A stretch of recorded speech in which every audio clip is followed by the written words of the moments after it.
असं हे संघटन सृजन आता सुरू झालेलं आहे. अनेक राज्यांमध्ये ते लागू झालेलं आहे. आमच्याकडेही 15 तारखेपर्यंत हे संघटन सृजन चालणार आहे. या संघटन सृजन माध्यमातून महाराष्ट्रामध्ये अनेक नवीन लोकांना जिल्हा पातळीवर काम करायला संधी मिळणार आहे. जिल्ह्याच्या अनेक ठिकाणी नेतृत्व लोकांच्या कार्यकर्त्यांना विचारून, पदाधिकाऱ्यांना विचारून, इलेक्टेड मेंबरला विचारून हा निर्णय व्हावा की लोकांना संघटन मजबूत करण्यासाठी कोण चेहरा हवा आहे. यासाठी हे संघटन सृजन सुरू आहे. माजी पदाधिकारी, माजी आमदार, माजी खासदार, आमदार आणि अनेक इलेक्टेड निवडून आलेले हे आणि राज्य पातळीवर, देश पातळीवर, जिल्हा पातळीवर, तालुका पातळीवर काम करणारे कार्यकर्ते यांना विचारात घेऊन तो नेतृत्व अंतिम केलं जाईल. आणि हे यासाठी संघटनेसाठी आवश्यक आहे, मजबूत करण्यासाठी आवश्यक आहे. त्यातून नक्कीच काँग्रेसला मजबूती मिळेल. थँक्यू.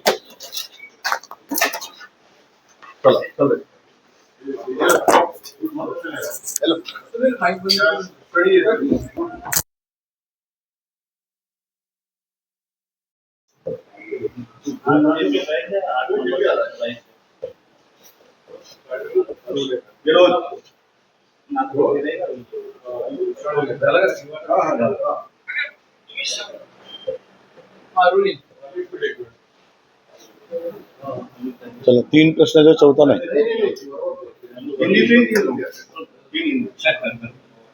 चला बरोबर.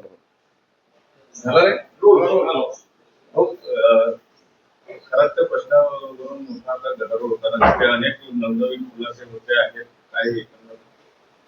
नाही, खराच्या वरून राज्यामध्ये जी काही खळबळ आता माजलेली आहे. काल केसरकरांचं एक स्टेटमेंट आलं की 39 आमदार भेटले, माझंच नाव काय घेता.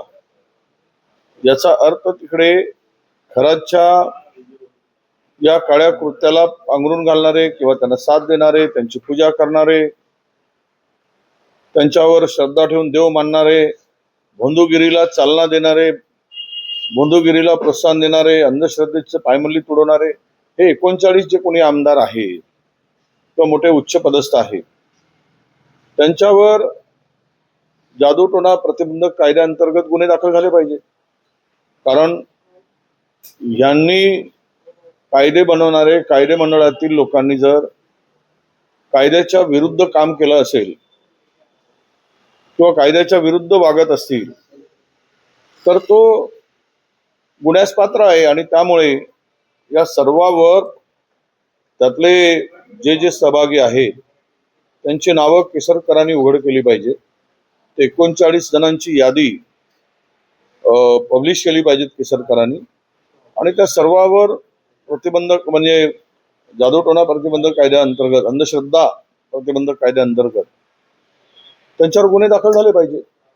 आता ही खराची वरात कुठपर्यंत जाते हे येणारा काळ सांगेल. पण मी कालही बोलत होतो, आजही बोलत होतो की त्या पेन ड्राईव्ह मधील सर्वच उघड केलं तर महाराष्ट्र सरकारला हादरे बसतील आणि महाराष्ट्र सरकारच अडचणीत येईल. असे महाभाग या खराच्या काळ्या कृत्यामध्ये सहभागी आहेत. आणि ते उघड झालं तर मात्र मोठा महाराष्ट्रामध्ये मला वाटतं की भूचाल होईल असं माझं मत आहे. अशोक खरात यांच्यावर कारवाई होत असताना दीपक केसरकर यांनी असं म्हटलं आहे की त्यांच्या कुटुंबाला काळजी वाटत नाही. काळजी वाटत आहे, कुटुंबाची काळजी केसरकर घेत असतील तर ते निश्चिम भक्त आहेत असं मी मानतो. पण एक आहे की खरातचा उद्या बदनापूरमध्ये एका व्यक्तीला वाचवण्यासाठी सत्ताधाऱ्यांच्या पक्षाचा असल्यामुळे जो एन्काउंटर केला गेला होता लहान मुलींच्या शोषणामध्ये आणि त्याला वाचवण्याचा प्रयत्न झाला. पुन्हा या मोठ्या माशांना वाचवण्यासाठी उद्या खरातचा बरं वाईट होईल, करतील आणि पुरावे नष्ट करतील. त्यामुळे कायद्याने खरातला शिक्षा दिली पाहिजे. आणि खरातच्या या भोंदूगिरीमध्ये सहभागी असणाऱ्या सर्वांचं पितळ उघडं झालं पाहिजे. त्यामुळे कायद्याच्या चौकटीत राहून खराचला शिक्षा व्हावी, परंतु पुरावेच नष्ट करण्यासाठी उद्या खराचंच ज्या एफएसटीचं झालं, 30 सेकंदामध्ये लाईट गेली आणि त्याचा मृतदेह आढळून आला, तर आपल्या महाराष्ट्रातील आणि भारतातील हा एक दुसरा एफएसटीनच आहे. एकूण जे प्रकरण उघडकीस येत आहे, तर त्या एफएसटीचं जसं झालं तसं या एफएसटीचं होऊ नये, म्हणून सरकारने त्या संदर्भात काळजी घेतली पाहिजे. गॅस टंचाई मोठ्या प्रमाणात होते आहे आणि अकोल्यामध्ये गॅस सिलेंडरसाठी लाईन लागलेल्या एका व्यक्तीचा मृत्यू झाला. प्रकाश आंबेडकर यांनी आरोप केला आहे की गॅस टंचाईचा हा पहिला भाग. नाही बघा, देशाचं वाऱ्यावर सोडलं आहे मोदी सरकारने, भारतीय जनता पक्षाने. देशाची काळजीच राहिली नाही. यांना निवडणुका जिंकणे, सत्ता मिळवणे, पुन्हा निवडणुका जिंकणे आणि मजा मारणे या पलीकडे यांच्याकडे कुठला एजेंडा नाही. आज देश संकटात असताना प्रचाराच्या जोरदार भाषणे सुरू आहे आणि लोकांना लाईनमध्ये उभं केलं आहे. जसं कोरोनामध्ये लाईनमध्ये उभं करून लोकांचा जीव घेतला, तसा जीव घेण्याचा प्रयत्न आता पुन्हा सरकारकडून सुरू झाला आहे. म्हणजे सामान्य माणूस मेला काय, जगला काय, तरी हे सांगतात की काही तुटवडा नाही, काही चिंता करायची नाही. काल भुजबळांनी सांगितलं की 15 दिवसानंतर LPGचा मोठा प्रश्न या देशामध्ये निर्माण होईल आणि इराणनी आपली भूमिका स्पष्ट केली आहे. रशियाने तेल देण्याचा बंद करण्याचा निर्णय घेतला आहे. अशा स्थितीत रशिया आपल्याला नाकारतोय, आम्ही जाऊन गळाभेट करतो त्यांची. इराण आमचा दोस्त होता, दुश्मन झालाय. हे कुठे काय चाललंय? केवळ हिंदू मुस्लिम करून, भारत पाकिस्तान करून भारत देश पुढे जाऊ शकत नाही. भारताचं परराष्ट्र धोरण हे फार कुचकामी ठरते आहे आणि म्हणून मला असं वाटतं की या दोनही टंचाईमध्ये उद्या अनेकांचे बळी गेलेत आणि अनेकांचा जीव गेला, तर याला मोदी सरकार हे जबाबदार राहील. हे भाजपचं सरकार याला जबाबदार आहे त्यांचा बळी घेण्यासाठी. आणि हे टंचाई निर्माण झाली याला कारणही हेच सरकार आहे. तरी पण पाप लपवण्याचं काम सुरू आहे. इथे काही व्यवस्था करण्याची आवश्यकता आहे. ते न करता उलट टंचाई नाही म्हणून आपण विरोधकावर आरोप करायचे, विरोधक अफवा पसरवत आहेत म्हणायचे. मग ही लाईन कोणी काय आम्ही लावली काय? काल जो बळी गेला तो आम्ही घेतला काय? अरे थोडी तरी बोलताना आपण वस्तुस्थितीचा अंदाज घेऊन बोललं पाहिजे, असं आमचं मत आहे. राजकारणात लवकरच मोठा भूकंप होणार. ऑपरेशन टायगर की ऑपरेशन तुतारी हे लवकरच पुढे येईल असं ज्योती वाघमारे शिवसेनेच्या खासदार. आता ज्योती वाघमारे प्रवक्ते आहेत, आता नवीन खासदार झाले आहेत, त्यामुळं त्यांना असे काही स्टेटमेंट करणं बंधनकारक आहे. कारण आता पुन्हा त्यांना पुढे यायचं आहे, नाव करायचं आहे. आता खासदार झाल्यानंतर ते जर अशा प्रकारचे बोलणार नाहीत, हे ऑपरेशन वगैरे, तर मग त्यांची दखल कोण घेईल? त्यामुळे त्यांनी स्वतःकडे लक्ष केंद्रित व्हावं, त्यांची लोकप्रियता वाढावी, म्हणून अशा प्रकारचे स्टेटमेंट ते करत असावे. त्यापेक्षा दुसरं यामध्ये काही मला तथ्य दिसत नाही. अमावस्येच्या रात्री खरतांच्या बंगल्यावर अनेक गोड्या नेत्यांची रांगा लागल्याचं सांगितलं जातं. नाही, अमावस्येला हे जर लाईन लावून सगळे बडे नेते जात होते, हे काही लपून राहिलं नाही. खराच्या बंगल्यात, खराच्या मंदिरात, खराच्या पापात, सगळे पाप अंधारात करायसाठीच हे गेले होते. कारण अमावस्येला अंधार असतो, अंधारात आपलं पाप झाकावं, आपलं पाप धुवावं, आपल्या पापाचं पाप करता यावं, यासाठी हे सगळे गेले.